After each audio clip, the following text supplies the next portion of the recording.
El invitado de hoy, a Sin Café como excusa, lleva el humor en las venas. Creció en un circo, ha sido malabarista, clown y ahora se dedica a averiguar qué es este misterio del humor.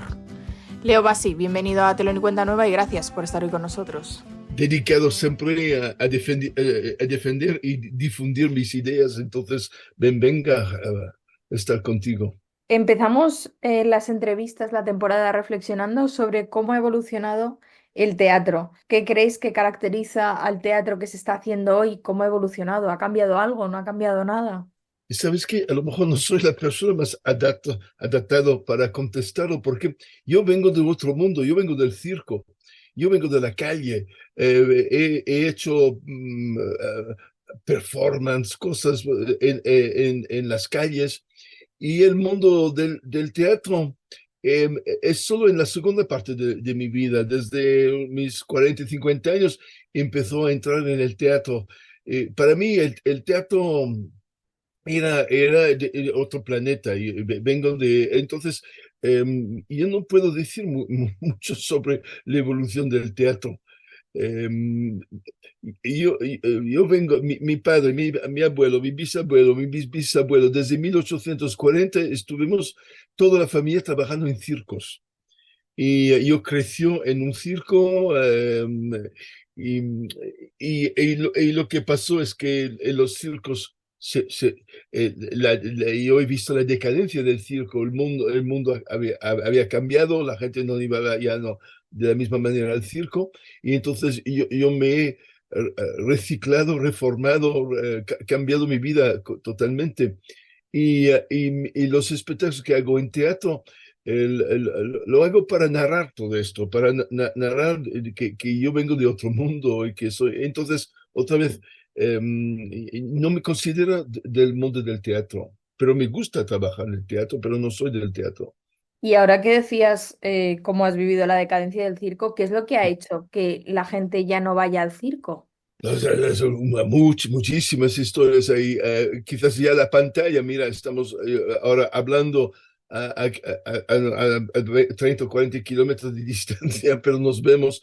Y cuando mis antepasados empezaron en el circo en 1840, no había nada y no había electricidad, no, era otro mundo, no había coches, la gente iba en caballo. Los circos era principalmente lugares dedicados a los caballos. La gente iba al circo incluso para comprar caballos, porque, como he dicho, en un mundo donde no había coches, la gente era súper, era muy importante para ellos de comprar un caballo y el circo era un lugar, bueno, hay un montón de historias.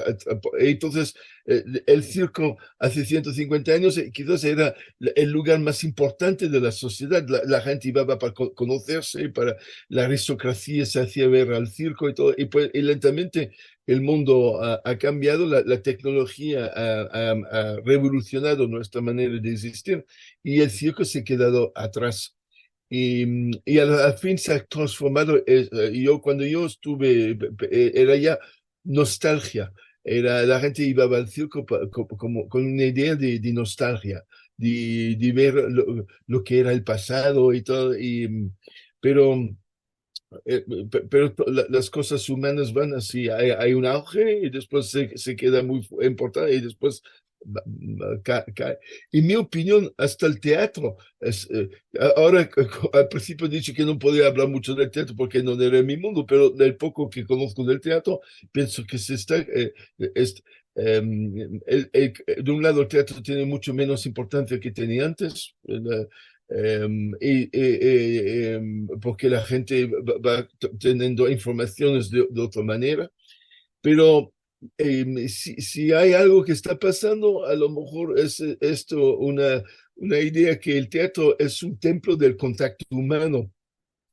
A la diferencia de las pantallas que estamos ahora mismo utilizando, de estas pantallas, en un teatro no es una pantalla, hay una persona o personas adelante a ti a pocos metros, tú le puedes hasta percibir que respiran, se ve que respiran, que hablan, que todo. Hostia, el espectáculo en el teatro y quizás es más libre que en otros lugares. Una pantalla pues está controlado, algoritmos hace que tú no puedes decir cosas y tal, en vez en el teatro, pues tú entras en el escenario y dices tu texto y normalmente no hay censura.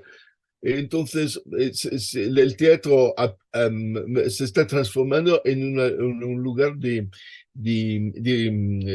¿cómo se llama? De lucha para mantener algo humano. Y creo que quizás es más político ahora que nunca, en el sentido que es un lugar donde se defiende valores humanos.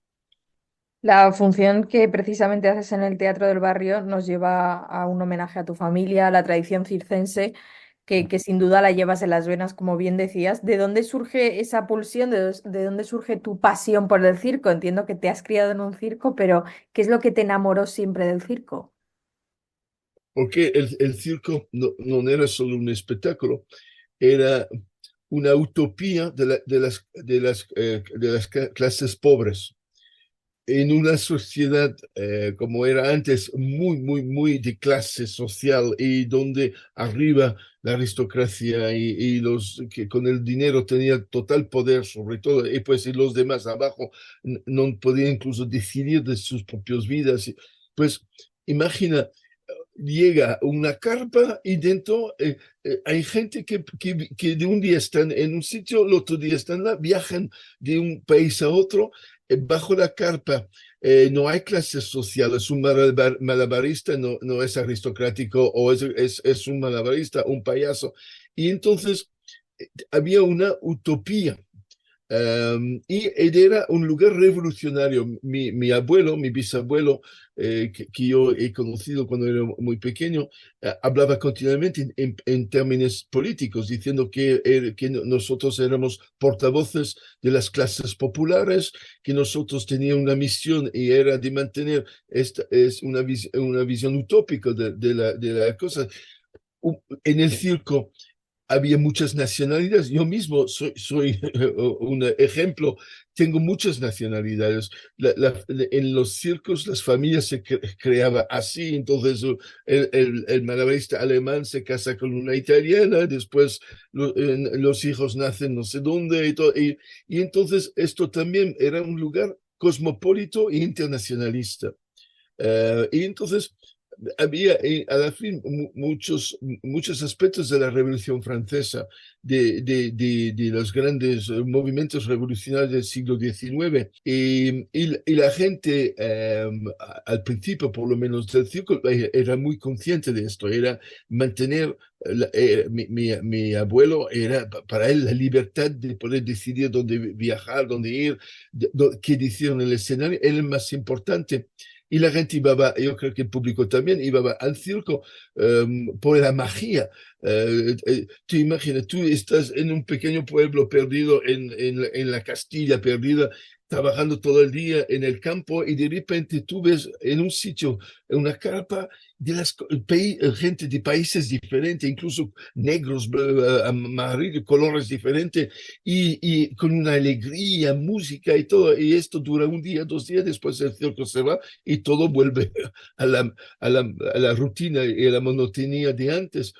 Pues yo he crecido con esta idea que había una misión de mantener, que yo tenía, que no era solo no era un lugar de espectáculos, era un lugar con un espíritu revolucionario y este espíritu revolucionario tenía a ser defendido contra todo. Y eso, entonces, de un lado, yo vi la decadencia del circo, pero yo no he traicionado, creo, la misión revolucionaria. La gente me han siempre considerado provocador, muy politizado. Pues la única cosa que yo hacía era mantener esta visión del circo, pero fuera del circo. Y hay hasta en televisión o ahora mismo en mis puestos en las redes y todo, intentando de mantener una cosa muy antigua y todavía muy revolucionaria. Bueno, a lo largo de la función, de hecho, vamos viendo muchas muestras y de vídeos, de películas de tus familiares. No sé qué sientes cuando los ves. No sé si es una sensación de que te identificas más, que los comprendes mejor con el paso del tiempo. Sí, esto sí es lo que también digo, es uno de los temas del espectáculo, es que con los años que pasan en la viejez, veo mucho más claramente lo que ha sido mi infancia y lo que ha sido mi vida. Y entonces, hace 50 o 60 años, cuando era joven, yo tenía todo esto dentro de mí, pero no era tan claro, no, era inconsciente. Ahora soy consciente de todo esto. Y estas películas, pues yo y quería compartirlo con el público porque uno, son documentos excepcionales, porque son documentos que tienen 70 años y que hablan de ciertas cosas. Y en el mismo tiempo, creo que también que hay una estética. Tú ves un bebé en la pantalla y abajo mirando es el mismo, pero que tiene 71 años. Creo que hay hasta un placer del público de ver los tiempos que se mezclan pero y también soy orgulloso que este espectáculo es muy, muy, muy, muy personal. Esto va tocando cosas muy, muy dentro de mi inconsciente que lentamente con los años he podido aclarecer y ahora comparto con el público. Es interesante porque la función comienza hablando precisamente de la edad, del paso del tiempo, de que jamás habrías pensado que con 20 años a tus 70 habrías seguido subido a un escenario y con proyectos por delante y con sobre todo la energía y las ganas de hacerlos, y a la vez en la posición a la que uno le colocan cuando tiene cierta edad dentro del teatro, ¿no? Que parece que ya tienes una etiqueta y un lugar que te colocan dentro de la industria. Ujú. Yo quería también hacer hincapié en el hecho que yo represento también toda una generación, y una generación que fuimos nosotros, nuestra generación, a, a- a inventar la música rock, a conquistar la televisión y las imágenes. Y era también una generación muy mala con las drogas, con el sexo, pero y una generación que no podía imaginar que uno podía envejecer. Nuestra generación era como la explosión, la revolución de la juventud. Y, y entonces de esto soy consciente. Y me sorprende, y lo digo francamente, lo que yo digo en este espectáculo es sincero, no es solo un texto teatral, es que sinceramente soy sorprendido de verme a esta edad. Yo pensaba morir antes, y creo mucha gente de mi generación. Éramos una generación con la idea de una revolución de jóvenes, de acabar con los viejos y con el mundo conservador. Y entonces ahora estos jóvenes revolucionarios son viejos y esto es uno de los temas del espectáculo, es que ¿qué te pasa cuando eres un joven revolucionario y te haces viejo? Pues sigues revolucionario. Esto es la, la, uno de los mensajes del espectáculo. Bueno, de hecho, tú dices que el humor es es el único arma que hay para luchar contra el poder, ¿no? Como para poder pinchar. Sí, y voy lentamente, yo estoy pensando que el humor quizás em, es una energía que a lo mejor a nivel del cosmos, a lo mejor el humor es de la misma manera que ahora sabemos, medimos las energías, cómo funciona, pero a lo mejor el humor es una de las energías del universo. Y voy contando que y hasta pensar que el Big Boom, el Big Bang, la explosión inicial de todo el universo, quizás esto fue el primer chiste. A lo mejor la energía del Big Bang es el humor. A lo mejor antes del Big Bang existía todo, pero era tan serio que no pasaba nada. Era todo organizado y serio. Y de repente algo tenía la sensación que todo esto era súper aburrido porque no pasaba nada. Porque todo, y entonces el chiste explota y pone en movimiento todo. Y yo a veces pienso que cuando es como un duende, cuando yo hago chistes y cuando me quiero hacer reír a la gente, es una voz interior que me empuja a esto. Hay una energía, y esta energía, para mí por lo menos, es superior a la energía del mundo serio y organizado. Y el chiste está ahí continuamente buscando una manera de acabar con el serio, a romper las cosas serias. Y entonces estoy en esta reflexión de qué es esta energía, qué es el humor, de dónde nace y a dónde nos lleva. Hombre, es una gran teoría, ¿no? Pensar que la humanidad empezó con un gran chiste. Sí, sí.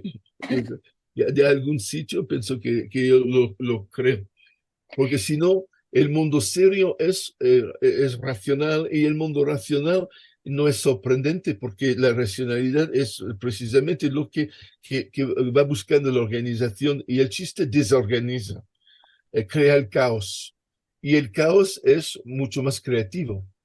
Del caos nace cualquier cosa, de la racionalidad está ya escrito y está ya todo hecho racionalmente. Pero bueno, otros filósofos podrían adelantarme e entrar más en este tema. Es un tema complicado. Empiezas tu carrera como malabarista, luego comienzas a ser clown. Poco a poco vas incorporando la palabra, como es el caso de este espectáculo.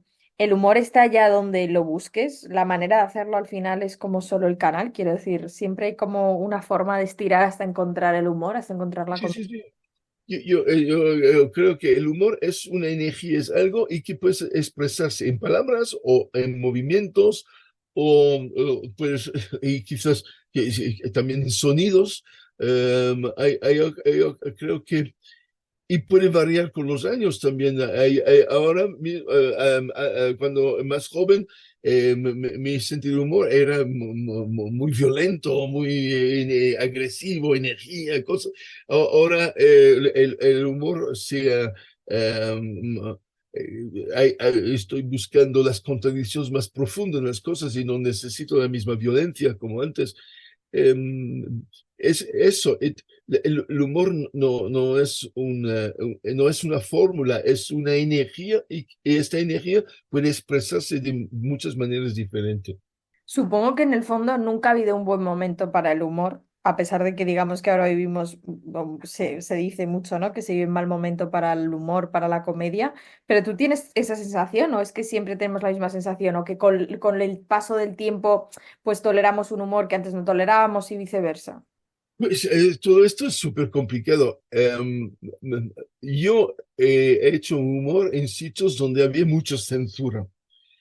Por ejemplo, yo he vivido en los años 80 en lo que era todavía la Unión Soviética, en los países, y ahí había una censura, había cosas que no se puede decir, pues, pero al, al contrario, el humor era el divertimento de burlarse de la censura. Se sabía que no se podía decir estas cosas, y pues se encontraba manera de decirle sin parecer que se estaba diciendo. Y, a veces pienso que si hay mucha tolerancia y si estamos en una sociedad totalmente libre y todo, quizás es menos divertido que en una sociedad donde hay un poco de, de, de mala leche y de censura, porque el humor es una arma. Yo no digo que quiero volver a un fascismo, ¿no?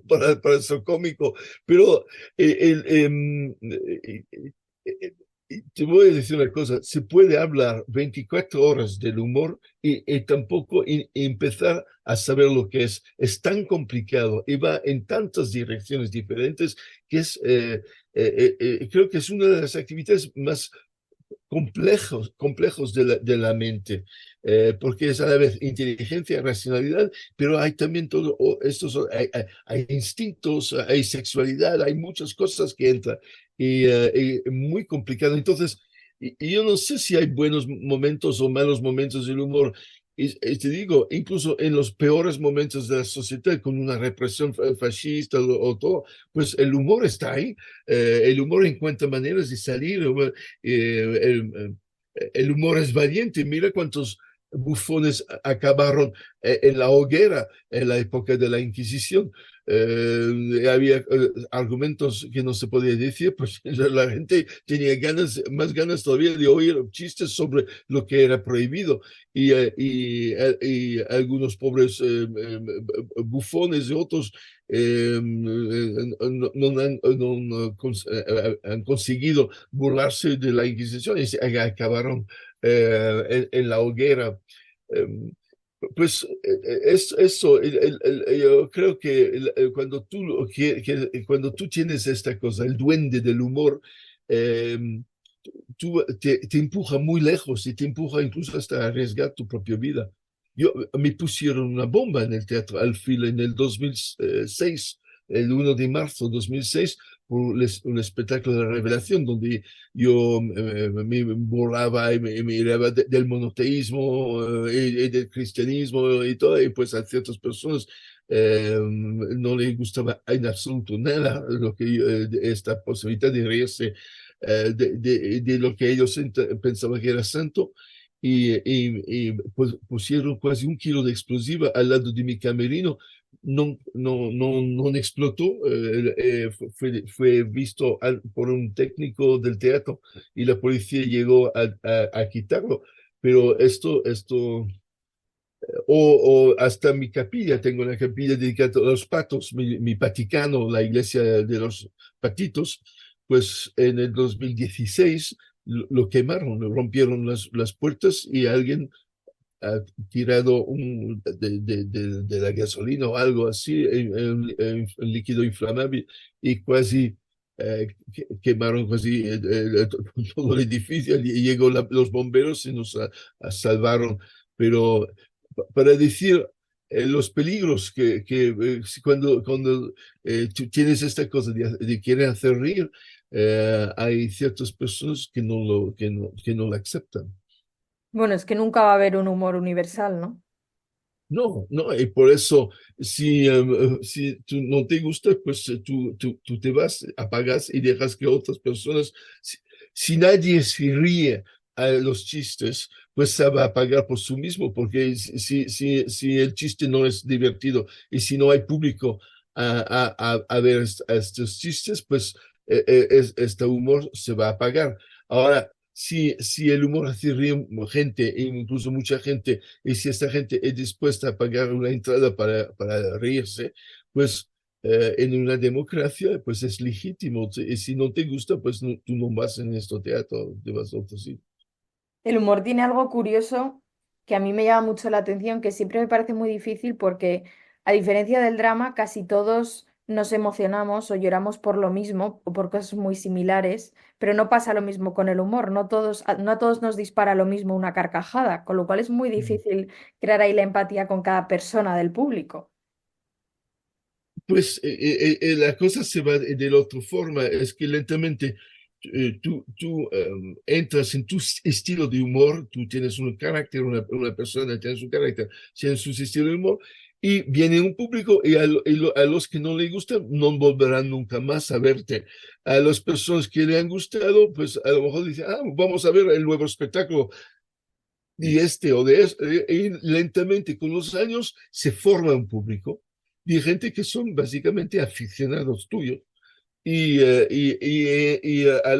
lentamente es hasta peligroso porque esto público puede también ser impedirte de cambiar tu estilo.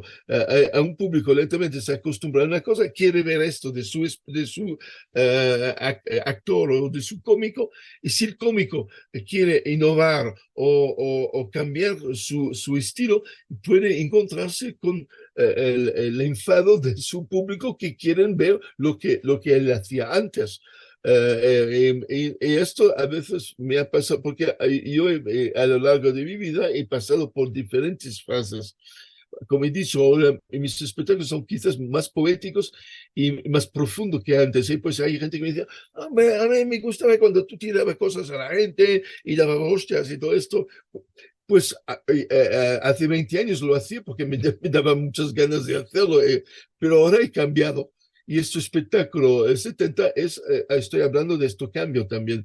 El espectáculo es mucho menos violento que los de mis espectáculos del pasado, pero quizás más profundo y más poético también. Después de todo, ¿cómo definirías tú el humor? ¿Qué es para ti el humor? Oh, otra vez son unas preguntas interesantísimas, pero complicadísimas. Eh, para mí siempre un desafío, es un desafío que nos lleva a más vitalidad. Si tú consigues un chiste que funciona y si ves al público reírse ¿cómo se dice en español? A carcajadas. Carcajada, es una liberación de energía monstruoso. Y es también para la persona que crea el chiste y la persona, el cómico que ve que su público empieza a reírse así, es un placer, son fuerzas vitales, es abrir con una llave, abrir energías que todos tenemos dentro de nosotros, pero que en la normalidad están controlados. Cuando tú consigues desatar esto y liberarla, puede ser hasta violento. Yo he visto a la persona caer de una silla riéndose. Es decir, se ha reído tanto que ha ido atrás, Puede atrás, pasar. y la silla ha caído y, y se ha dado una hostia en la cabeza, podría haber muerto. No ha muerto, menos mal, no le había pasado nada, pero había perdido tanto control de sí mismo con el chiste que le parecía tan gracioso, que ha puesto su vida en peligro entonces te imaginas el poder que tiene el cómico en esto y entonces es fascinante. Y mira, 71 años y tengo la sensación que todavía no entiendo nada de la comicidad. He trabajado toda mi vida sobre el tema y sigo siendo totalmente, en mi opinión, hasta ignorante de cómo todo funciona. Y es maravilloso esto una problemática que es siempre más profundo, va siempre entonces, nunca he perdido interés a esta problemática y quizás más ahora que nunca. ¿Qué Sup- es la risa? Supongo que la gracia del humor, paradójicamente, es no saber cómo funciona.